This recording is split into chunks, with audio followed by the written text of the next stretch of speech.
తెలంగాణలో సుగంధ ద్రవ్యాల ఉత్పత్తి ఎక్సలెన్స్ సెంటర్ను ఏర్పాటు చేయడానికి Suhana Masala eco factory foundation సంయుక్తంగా రాష్ట్ర ప్రభుత్వంతో భాగస్వామ్యం కుదుర్చుకుంది. సంగారెడ్డిలో ప్రస్తుతం ఉన్న సుహానా ప్లాంట్ పక్కనే కొత్తగా ఎక్సలెన్స్ సెంటర్ను నెలకొల్పేందుకు నిర్ణయించారు. ప్రపంచ స్థాయి ప్రమాణాలకు అనుగుణంగా సుగంధ ద్రవ్యాల సాగులో విప్లవాత్మక మార్పులు తీసుకురావాలని ఈ సంస్థ లక్ష్యంగా పెట్టుకుంది. దావోస్లో జరిగిన ప్రపంచ ఆర్థిక వేదిక వార్షిక సమావేశం సందర్భంగా సుహానా డైరెక్టర్ ఆనంద్ చోర్డియా రాష్ట్ర పరిశ్రమల శాఖ మంత్రి డి శ్రీధర్ బాబుతో సమావేశమయ్యారు. రాబోయే 2-3 ఏళ్లలో ఈ సెంటర్ ద్వారా 25,000 నుంచి 30,000 మంది రైతులకు శిక్షణనిస్తారు.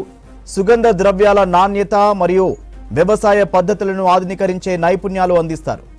సుగంధ ద్రవ్యాల ఉత్పత్తికి అంతర్జాతీయ ప్రమాణాలు పాటించడంతో పాటు రైతుల జీవనోపాధి పెంచేలా మార్కెటింగ్ సదుపాయాలు కల్పిస్తుంది.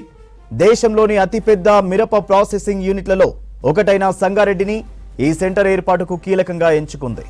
ప్రభుత్వ సహకారంతో సుగంధ ద్రవ్యాల ఉత్పత్తిలో తెలంగాణను ప్రపంచ స్థాయికి తీసుకెళ్లేందుకు తాము కట్టుబడి ఉన్నామని సుహానా మసాలా ప్రతినిధులు అన్నారు.